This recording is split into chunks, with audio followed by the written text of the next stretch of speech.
episode 1, season 1 of Clown World. It's a podcast with me, Leo Kearse, going through topical stories and videos in the media. And for this one, for the inaugural one, the very first one, apart from the pilot I did with Darius, I'm joined by Lewis Schaffer, comedian extraordinaire and star of GB News. Star, I am a star. Yeah. I've been on it 25 times, I think. 25 times? Yeah. I thought it'd be more than that. It seemed like more because they've been horrible, most of them. I've been horrible. Do you not enjoy being on GB News? TV? I enjoy it. I don't enjoy being. Do I enjoy being on TV? I would prefer to perform for an audience, a live audience, than be on TV. But TV, it sounds good. People like it. You get more friends out of it. Yeah.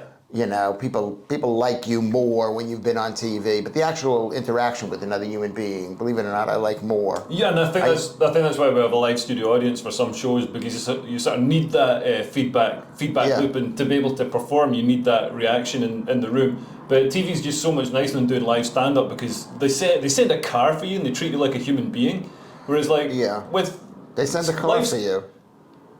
Do they not?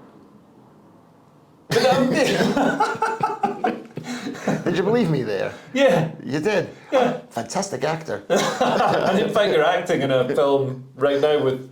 Well, the film is over. I'm not acting in it. They moved out of town. I was with Bradley Cooper. Yeah. It was me and Bradley Cooper. Yeah? You're the love interest. No, as a matter of fact, but I could have been the love interest, because at the time this was about him being gay in the 1970s. Right. And I didn't know Bradley Cooper was that old. He wasn't old, but the person he played Leonard Bernstein, being gay in the 1970s. And is he a composer? You know who Leonard Bernstein is? No, I don't. No, Leonard Bernstein was a superstar of his era. He was like the first American leader of an orchestra in America. They used to get foreigners to come in, and he was like the great. It was like after World War II, and everyone felt guilty about the Holocaust. So if you were a Jew, they'd bring you to the forefront. I shouldn't say this, but it was bad. It was like they had a Jewish... That's a very Kanye West thing to do. You know what? They control the orchestras. Well, they did. Well, I guess the composer does. Yeah, it was. Well, now it's like other groups are now in charge. You know, just the way the world works. You know, one day you're the top dog, and the next day you're a cat. Yeah. Or, is that a good example? That makes sense. You're getting chased around by the dog. Funnily enough, talking about Kanye West, I don't know if you saw the interview that he did. Or did you see the? Was that the one? Kanye West did this tweet, and then it all kicked off. He tweeted, so he said, "I'm feeling a bit sleepy tonight, but when I wake up, I'm going DEFCON 3 on Jewish people, and Jewish people is in capitals to make it." It's really bizarre. Like, it sort of takes the sting out of it about the fact that he says, "I'm feeling really sleepy tonight." It's like, I don't think Hitler ever started one of his rallies with, "I'm feeling a bit sleepy tonight, but when I wake up, oh my God, there's going to be some Nazi stuff going on." Yeah. So he said.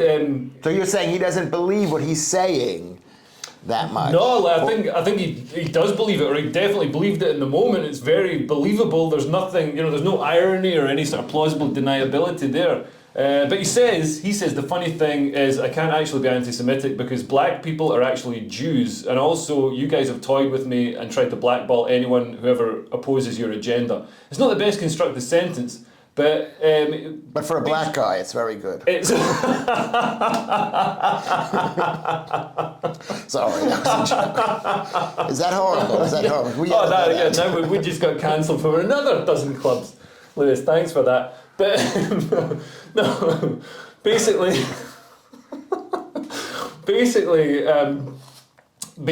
that's a what do they call it? A Zionist conspiracy or something? The black Israelite. I don't know. Somebody would I've got a Jewish friend who's trying to explain it to me. That's also a sort of anti-Semitic conspiracy. What is to say that he's black? To say that he's a Jew? To say that black people are are Jews, or black people are the original Jews, or some I don't even know what it is, but there is some sort of conspiracy theory around that. But yeah, so then Kanye West, he got blackballed from everything. He's even been removed from his wax figure's been removed from Madame Tussauds. There's a picture there of him with his ex-wife, the waxwork of his ex-wife Kim Kardashian, who, I mean, to be honest, she looks really like the real Kim Kardashian because they're both made out of the same material. Yeah. She's got less wax in that than she does in real life. You got to worry, if he turns up to see her own waxwork, they might remove the wrong one. But yeah, so Jeremy Kaufman went through, he pointed out that if you go through all the newspaper headlines about whiteness and replace whiteness with Jewishness, they all sound like Kanye West tweets. So he just that wasn't an article in The Guardian, how Jewishness posed. No. So it originally said how whiteness poses the greatest threat to US democracy, and he changed it to how Jewishness poses the greatest threat to US democracy. Yeah. And there's also... How was he able to use the same typeface? That's amazing. Very smart. He's got a computer. Look at the kerning and everything. It's all lined up. It's great. Actually, it is. Yeah. So yeah, this is from the Washington Post. They originally said America's problem is white people keep backing the Republican Party. He changed it to America's problem is So you think that that's what they're saying? They're saying that basically, transposing people are really thinking Jews. No, what he's saying is, like, look, you're allowed to be completely overtly, openly anti-white, and it's like celebrated. It's, like whiteness is a pandemic. So this is pretty evil stuff. I thought it was funny. The whiteness of wealth, why black Americans pay higher taxes. It's it's nuts. So you're saying, let's try to focus more on the Jew thing rather than the white thing, because am I more Jewy than white? I don't know. Some people say it's the same thing. Yeah. But right now it is the same, and then we'll switch. That's the problem with being a Jew. Yeah. Is we switch teams. That's why people don't like us.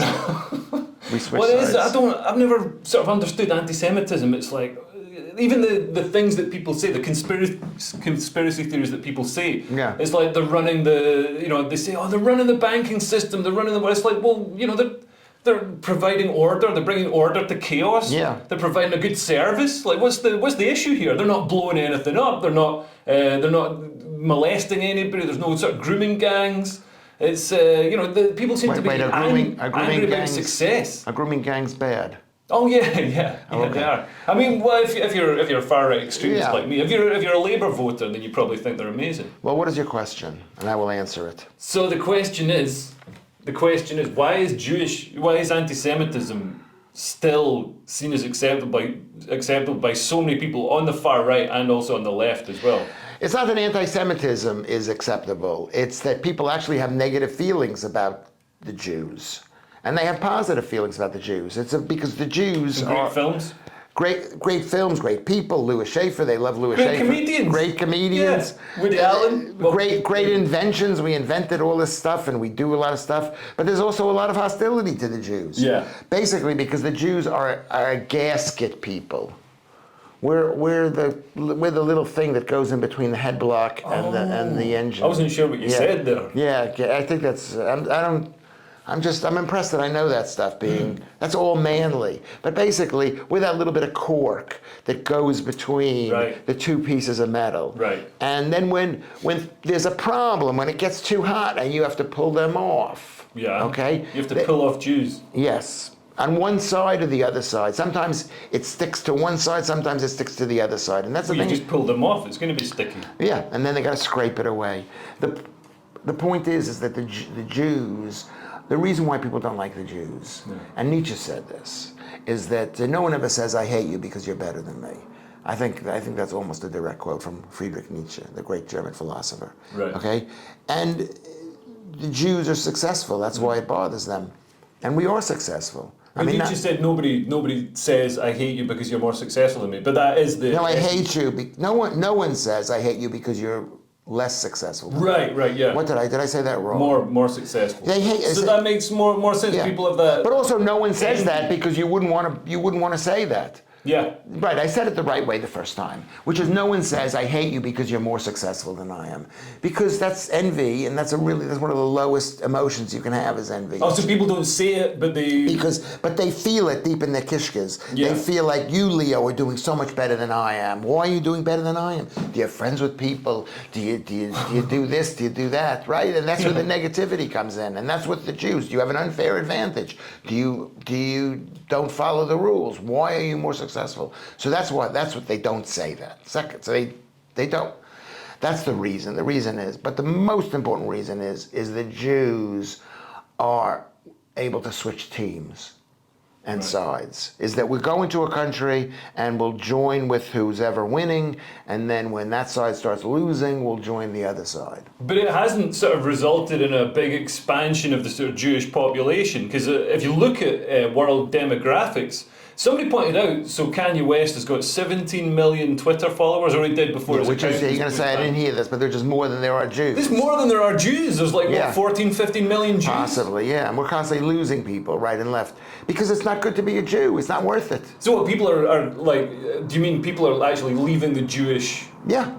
The Jewish religion? Yeah, but they leave. I thought, but Jew is a race. Like, there's 50 million Jewish, like, people who are, Jewish, not as a religion, but as a race. Everybody, if you do a genetic testing of all the people, let's say in Britain, probably there's, 10 million Brits who have some kind of Jewish blood in them. They don't leave directly. They don't say, here's my membership card. I'm not going to be a member of the Jews anymore. Right. I'm not going to eat bagels and lox. I'm going to eat pastrami with mayonnaise. Is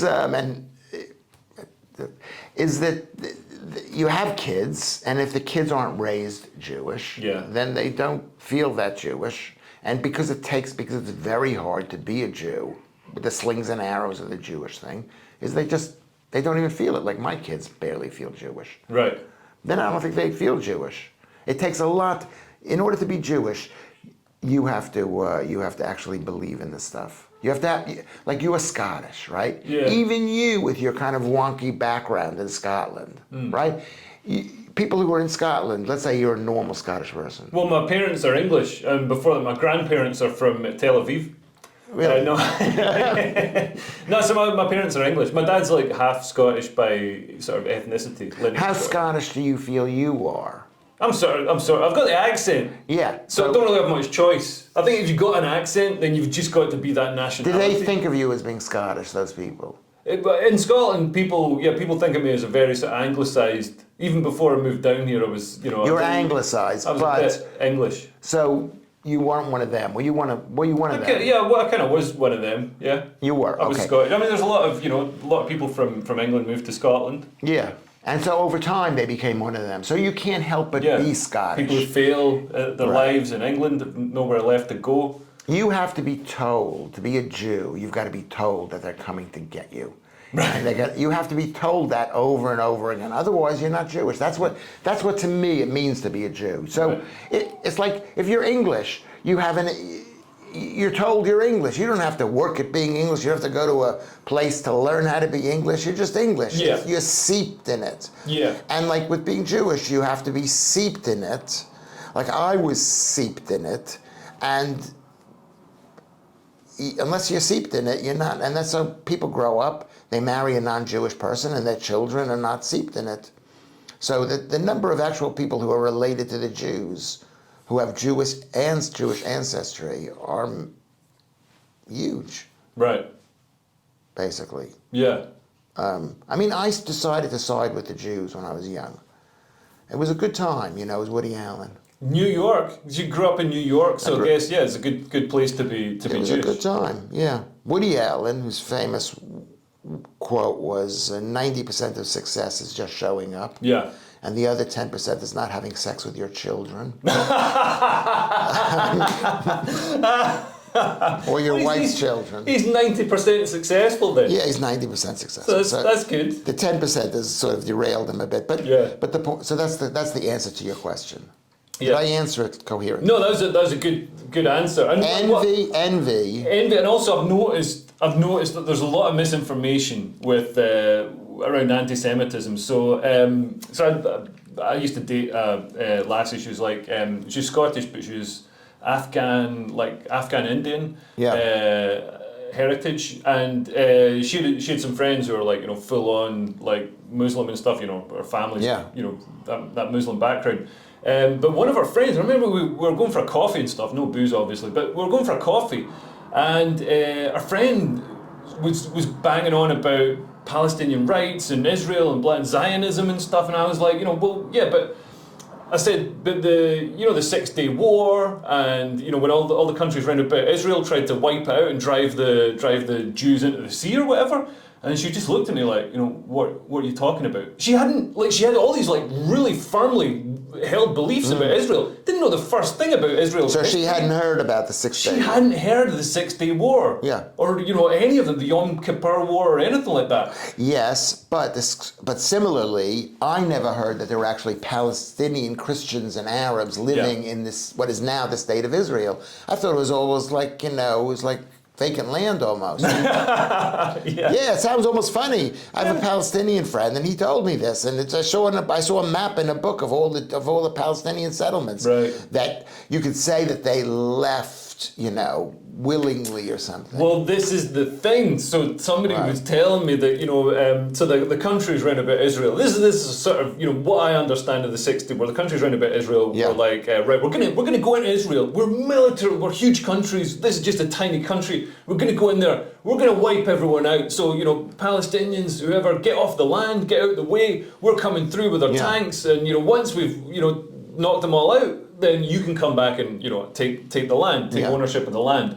And it didn't work like that. They lost. Like Israel spanked their ass in like 6 days. But we don't know if that's completely true. A case could be made that maybe the Jews who were living there spread fear amongst those places, because that's what happens. That's what happens in war. This is just what I've been told. And they didn't let them. Jewish guy. They didn't let them move back in. Yeah, and this is the thing. But then afterwards, my mate was saying, like afterwards, they're like, "Oh wait, can we come back?" Yeah. And it's like, well, you left already. You left. There's somebody living. It's a war, and that side lost. But that's one way of looking at it. But my father had a business partner who was living in, I think he was living in Munich. My father. He was a Palestinian. My father, a client, possibly, I don't, what you'd call him, but a business guy who was he was a Palestinian who was living in Munich in the apartment house where my father's secretary had once lived in the house, but she had been kicked out because of the Holocaust by the Germans. So it's one of those things. It's just the world is just so horribly, horribly unfair. Yeah. But whatever the Jews do, it's okay. Can't argue with that. Well, if there's a Jewish comedian who had something to say about Kanye West, I thought this was a funny bit. Kanye West out here, he's like, Jews run the bank. Next day, no bank. You go, all right. All right, very subtle, Jewish friends. He goes, Jews run the media. They run social media. Next day, no social media. You go, I'm Jewish. I'm like, guys, stop. Stop it.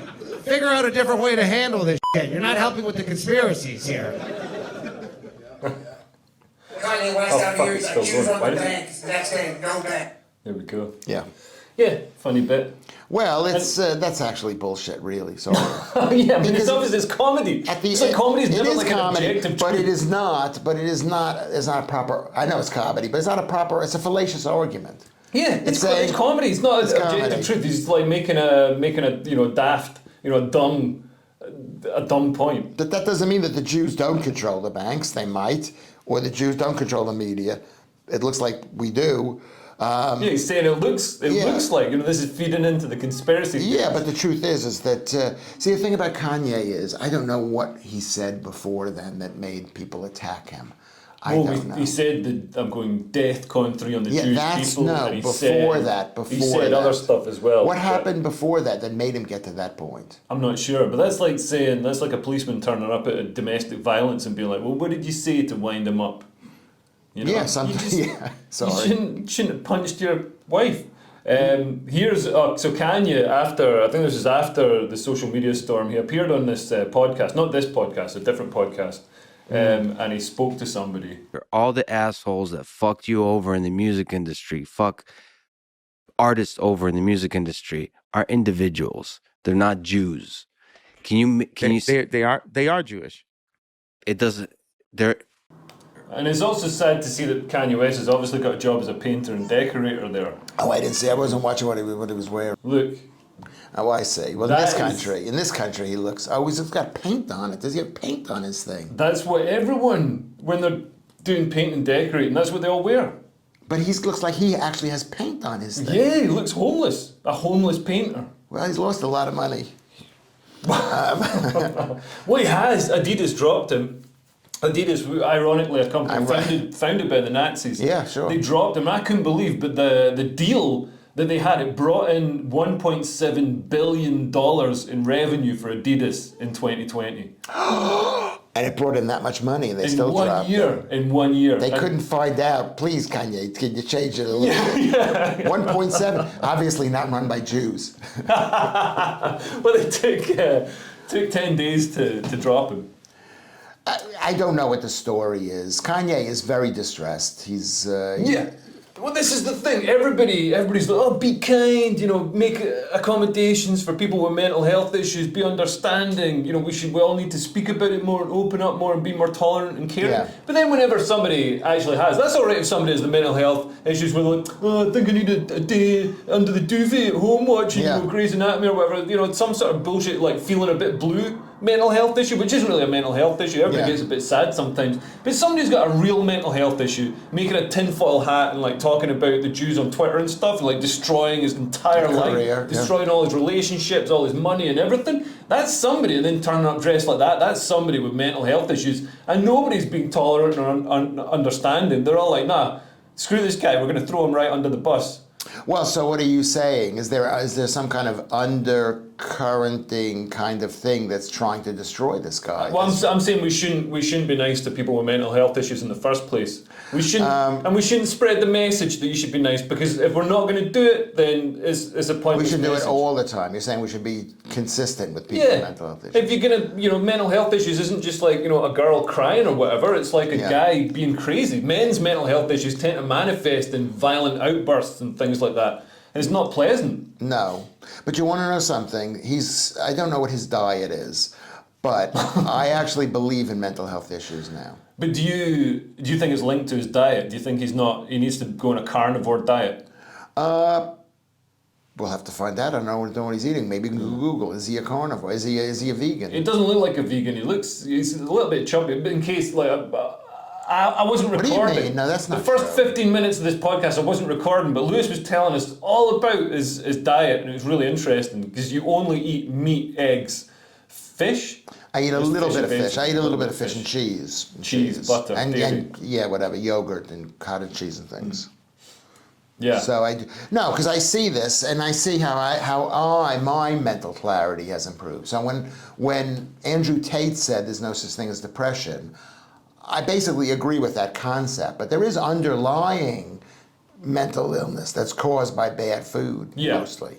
Yeah. Yeah, and the bipolar disorder. And lifestyle, not exercise, and also not having positive relationships and a positive life is hard. Yeah. It's hard to have. Life is hard, especially now that everything's atomized. Society's atomized. You're not growing up in a tribe where you've got your position already there and people are nurturing you. You're very sort of on your own in Western society, and you've got to find your own tribe and then hope you surround yourself with good people. The family structure's broken down, and this very individualistic life and very individualistic sort of job roles, whereas before, if you're a fishing community, you go out with your uncle fishing and all that sort of stuff. Now, you go work in a call centre on your own, you're not paid enough money. There's some guy, in a Ferrari getting all the money. And I can see why people vote for Corbyn sometimes. Yeah. But if you work your way through the system and find nurturing relationships. God, I hate to sound like I'm from California, but and also live a healthy lifestyle. Not so much drugs and booze and stuff like that, but stuff that's going to be good for you. I think you can avoid depression and stuff. Well, yes. I mean, what I'm saying, I'm not saying that. Right. I'm not saying that. You're saying it's just meat. I'm saying, no, I'm actually agreeing with you. Right. So I take that back. We'll cut that bit where I say I'm not agreeing with you. No. Is that people, I don't believe in broken machines. Right. I don't believe someone has depression. I believe someone is under the influence of a lot of negative, bad things, which is taking a normal machine, which could be normal again, with what you're saying, being in a tribe, having a place, having love, eating the right food, getting exercise, sun, being grounded to the earth electrically, having the right vitamins and nutrients. So I don't think anybody's machine is broken where they have a lifetime of that. Yeah, and guidance is coming out now that says that a lot of people on antidepressants don't need to be on antidepressants. Yeah. And I see this a lot with people I know, especially women in their 30s. I don't know what it is with women in their 30s, but they like drinking, having casual sex, being incredibly depressed, and taking antidepressants. You know what it's like, women in their 30s. They're not fulfilling what they believe is their place in the world. Well, they've been fed this sort of lie of like, you got to be like a man, but not just any man. You got to be like Charles Bukowski. You got to be like James Bond. It's like, which is the least likely kind of men for them to be like. Yeah.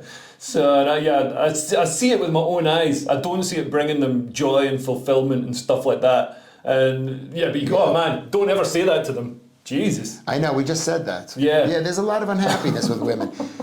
I feel bad for them, really. I mean, I feel bad for women. They've been sold a bill of goods, and the bill of goods is not delivering for them. But then they go into the doctor, and the doctor gives them a pill, and then they swear by the pill, even though tests of, I think, controlled studies have shown that it doesn't work. Yeah. I was given pills just a couple of years ago. I went into the doctor. She looked at me and she said, "You're depressed." Right. She can tell I'm looking at you. And I am depressed. I am. I'm a miserable cow. Yeah, but you're a comedian. I guess so. What does that mean? Anyway, so I'm a person. And she says, "You're depressed.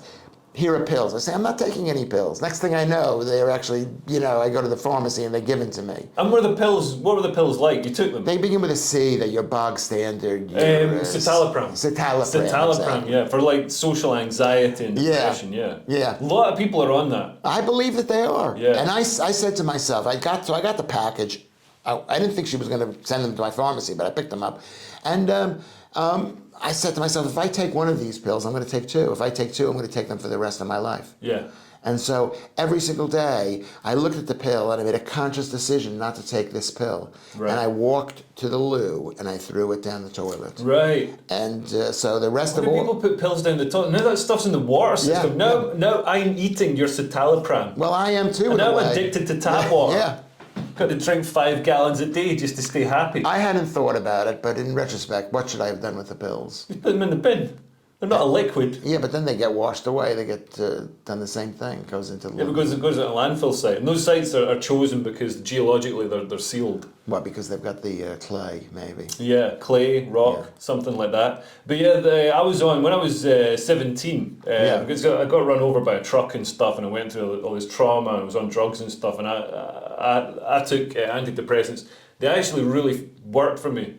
And so I think there's obviously times when they're necessary. Like my brain just wasn't working right. It was like, just physically, I couldn't sleep, I couldn't eat, couldn't get a boner, all this stuff. And they really sort of brought that life. It's that springtime feel. Yeah. Like when you wake up and you just feel like, you want to run up a hill kind of thing. Yes. It brought back that. I got the same feeling from MDMA and ketamine. Yeah. What does that mean? Of course, that's what drugs do. They make you feel good. How did you get off of it? That's the question. I used a lot of heroin. Yeah, how did you get off of it? I just wanted to taper myself off them. And was it hard to do to taper themselves off? Well, you know what? It wasn't hard to come off them, but then like about maybe 6 months after I wasn't like I was before, but I wasn't as happy as when I was on them. Yeah, exactly. So you spent the rest of your life being less happy, and then you wished you had never taken them. No, I wish I could go back on them. Yeah, but they only work for a short time, and then it's just the same old. But yeah, so you can't win. But they really work. But I think what also happened, because so much stuff is situational as well. Your situation has such an impact on your mental health. And what I did was I went and worked, did a summer job in America when I was a student, doing it as a door-to-door salesman. So I was out in the sunshine in America, just knocking on people's doors, meeting people, talking. It was really fun. And so I think that also had that. So you're saying the NHS should prescribe trips to America, holidays in America, working holidays in America. Yeah. So basically, you basically told me it doesn't really work. In the long term, it doesn't work. It made you feel good at that moment. But it worked before that. Were you planning on committing the S word?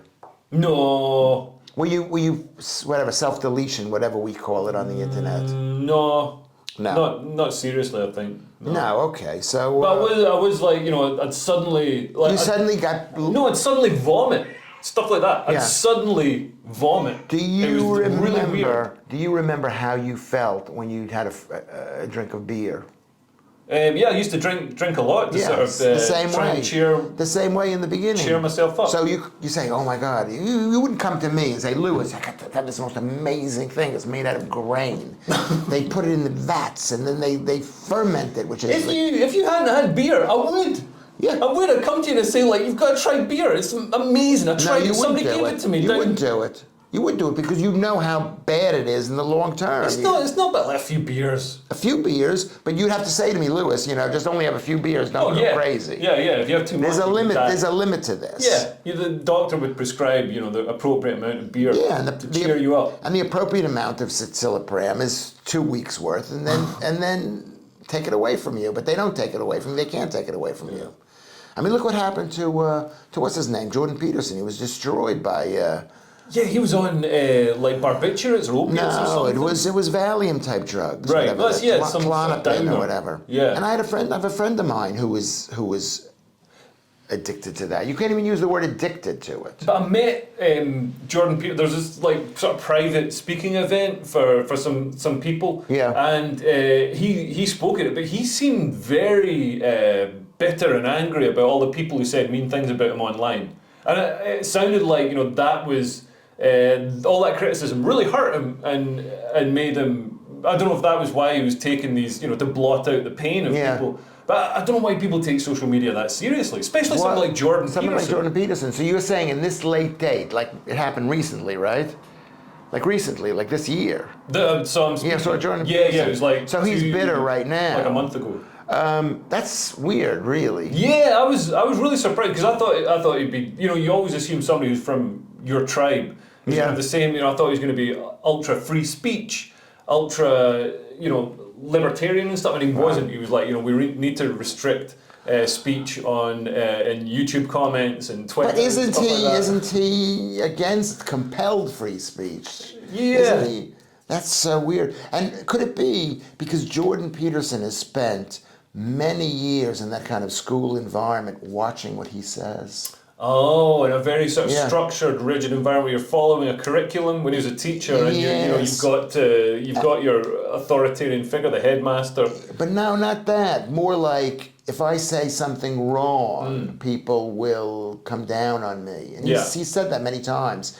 He says, you've said offensive things to people. He says, show me the offensive things. Because I've been so conscientious with my words. So maybe because he's been so conscientious with his words, he expects other people to be conscientious with their words, to play the same game. But we don't all want to be like that. Like Bill Burr. He seems like, I'm sure a lot of thought goes into what he says, but he's also like a much more sort of reactive, shoot from the hip kind of guy. And I like hearing from somebody like that. But he isn't. He isn't. I mean, if you listen to, I call him Billy Burr because I remember when he was Billy Burr. Oh, really? Yeah. So was he when you were in New York doing stand-up? Yeah. Coming up was he that way? Not the same. I think, like with Jordan Peterson, Bill Burr has learned how to say certain things. Right. And also he has learned, and we as comedians have learned how to say certain things and get out of it. If we say something that's offensive, we know, or usually know how to try to get out of it by expressing maybe what the true meaning of the joke was, that it was a joke, that, we know who to attack. Like he does a lot of business about white women. Yeah. White women, right? So that's basically who you can attack in this world, white men and white women. He seems more revolutionary because he's attacking white women. Yeah, well, this made me laugh. So while we're talking, because there's also, related to Kanye West, actually unrelated to Kanye West, but in the same kind of vein, people were saying you can't say globalist anymore because it's an anti-Semitic slur. So Sam Friedman, for example, great intellectual, possibly, no idea, but he says anyone saying globalist as a term of abuse is using an anti-Semitic slur and shouldn't be invited to appear on radio or TV in any capacity. And then somebody just pulled up this. It's a tweet from Sam Friedman a couple of years ago, describing people as globalists. So it's a new thing. It's this language policing that's coming, and I think they're obviously doing it to suppress any discussion of globalism or calling anybody a... Not necessarily. I know possibly, but also words over time, they take on certain meanings. Yeah. That it wasn't meant to be offensive. Certain words were used normally. Yeah. Like the way black people were called back in the day, and then they became offensive over time. Yeah. Through use, same with the slurs again, ableist slurs like the R word. Stuff like that. That was meant to be a nice word. Yeah, it came in to replace the nasty words that people were using to call, handicapped or disabled people or whatever. And then it became, even with the charity for people with cerebral palsy, the Spastic Society, it was called the Spastic Society back in the 80s. But then obviously the schoolyards, all the kids are running around calling each other that word. Yeah. And so they changed the name to Scope. Right. And then all the kids were just running around calling each other Scopies. You can't. You're never going to be able to police out the human urge to be a horrible prick. No, it's impossible. I mean, what do you do? And the thing is, because I'm getting so old, I'm getting just exhausted with the whole thing. It's like when I hear about Kanye West and what's happened to him, is I don't have the same vitriol towards him. As a matter of fact, I kind of take his side. And why should my people attack him? Why should he be?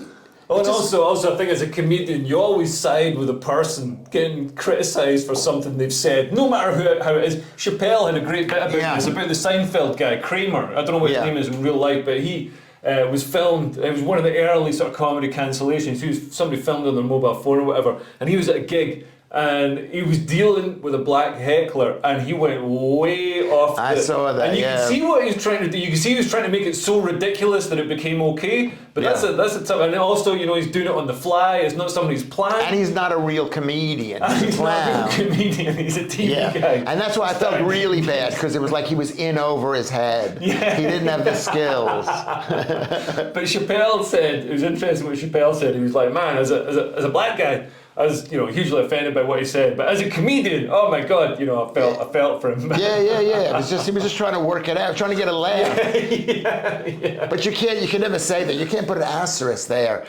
Trying to get out of a bad situation. You don't know what it's like to be a comedian on the stage and at the comic strip in L.A. Yeah, I like this tweet as well. So Leah Heilpern, I don't know who she is, but she said Heilpern. She said, I'm Jewish, and I'll use the term globalist over and over because there are unelected elites setting the global agenda. Whether they're Jewish, black, white, Christian, Muslim, I don't know and I don't care. There's no Jewish agenda, but there is a global agenda.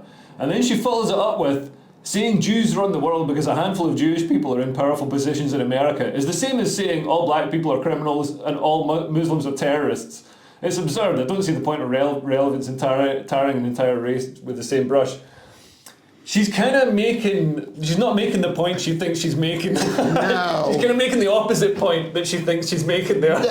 No, it's, you can't win. That's what it says. First of all, the word tarring is but she doesn't know. People don't know. And if she sits there and says, I didn't mean it that way. I didn't mean it that way. Yeah. You know what I meant it as. Yeah. You gotta feel for these people. But unless they're our enemies, and then you gotta say, well, you're and then you just try and dig in as much as you can. This is a video. I know we got in trouble for a bit on GB News we did with there's a fat lass. I think we're allowed to say fat lass, aren't we? She was fat. Yeah. And she. Well, first of all, before you get started. Yeah. I got a total earful about this. From who? I can't say who. From my ex-girlfriend. Right. Okay. And that was considered to be very offensive. Oh, really? Really offensive. First of all, it wasn't on our topic, which is free speech. It has nothing to do with free speech. Yeah, it's a representation of a face. That's a type of speech. I mean, it's a type of communication. A communication, but it's not. It's like saying women are liars. And I think we did say, I think I said she's a liar because basically, we'll find this video, we'll play it. The rapper 50 Cent got a surprise when he saw this transformational Instagram video and said this particular individual should be locked up. Just to describe it for anybody listening on DAB, it's a woman. She's shaved her chin, and she has painted her face, and now she looks remarkably better than when she started. So Gila, is 50 Cent being a bit harsh? I mean, we all need a bit of makeup now and then, don't we? Was that a woman? It was a woman, yeah. Oh, okay. She just... All right. Yeah, she looked better. Yeah, she did. Yeah. I mean, I don't know what I'm supposed to say to that. I'd like to think that if you want to wear makeup. You don't wear it. I don't know. Do we need to make videos of it to show everybody? So Gila completely approves of this obfuscation of the truth. Lewis, do you think? What do you think of this? I mean, because this is like It makes her feel better. You see somebody's dating profile picture. It quite often, that can be the contrast between the reality. I personally I believe it's better to be fake beautiful than real ugly.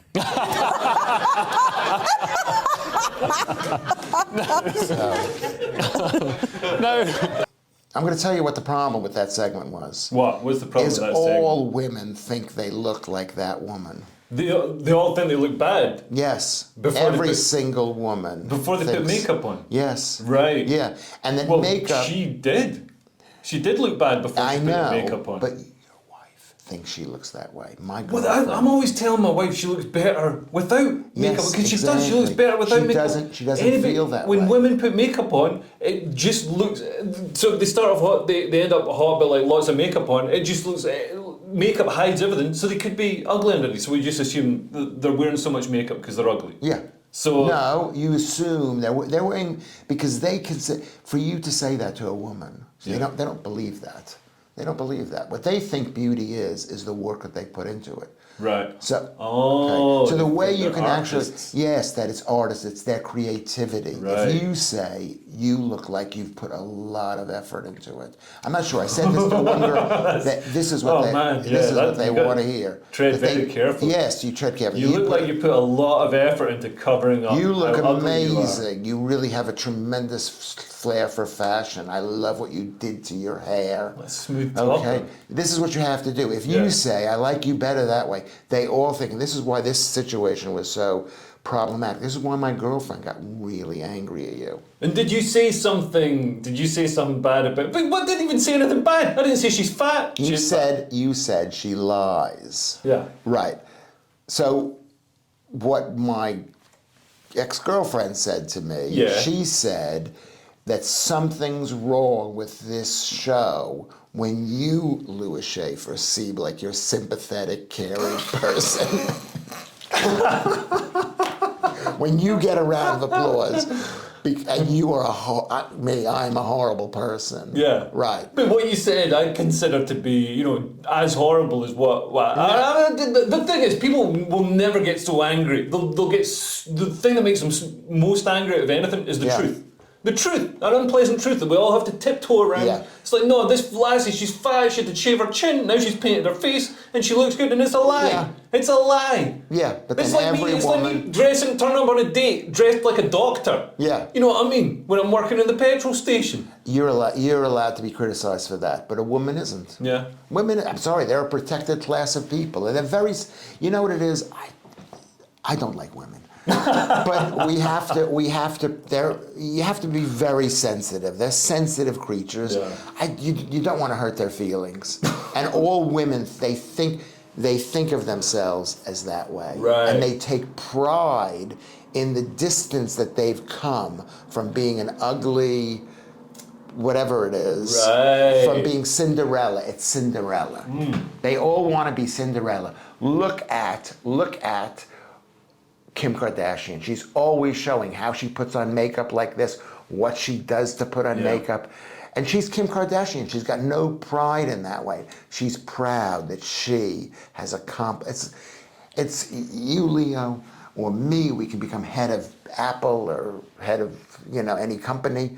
It's looking likely. Yeah, looking likely. It won't be as much as a woman putting on her lippy properly. What I said, I was helping a comedian with a bit, and the bit was about how women sort of lie with makeup, and I made the point, and it's basically a true point. It's not even like a comedy thing. Yeah. But like women complain about the amount of effort it takes to put on, to make themselves presentable in the morning. When they actually they don't need, they look better without makeup. But women generally speaking, some women take like an hour putting on makeup in the morning before they go to work, and it's like they complain about that amount of time and the expense and all the rest of it. But for a man to reach that level of attractiveness. For a man to become that attractive, you've got to study. You got to study law. You got to pass the bar. You got to become a partner in a law firm. You got to get a Ferrari, a big house in the Hamptons, and all the rest of it. It's like, man, I wish I could just put on the doctor's outfit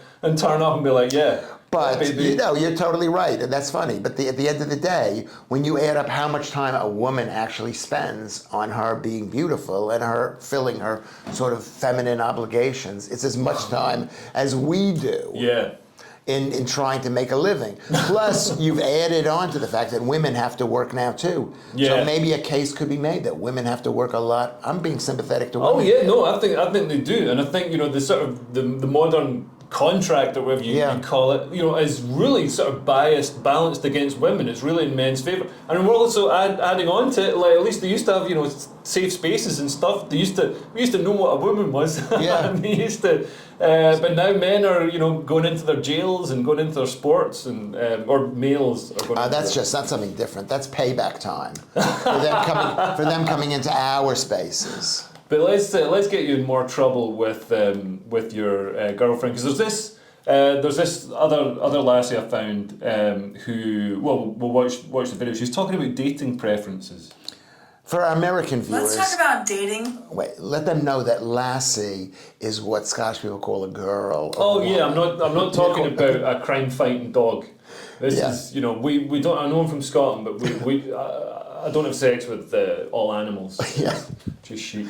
But just also keep in mind that Lassie in the movies was actually a boy dog. Oh, was it? Why was he called Lassie? Transgender dog. Very ahead of his time. Getting his cock out on Channel 4. Yeah. It's very progressive. Thanks for listening. Tune in again next week. I'm going to do one of these every week, and there's always going to be a chunk on YouTube and a chunk on my Patreon to try and get people to sign up to my Patreon and give me money so I can buy food and finally realise my dreams. So if you want to see the missing, hidden bit that you haven't seen, you got to sign up to my Patreon. I probably could have explained that better. Basically, there's more stuff on Patreon that's just... So basically, you're withholding the good stuff. It's bribing them.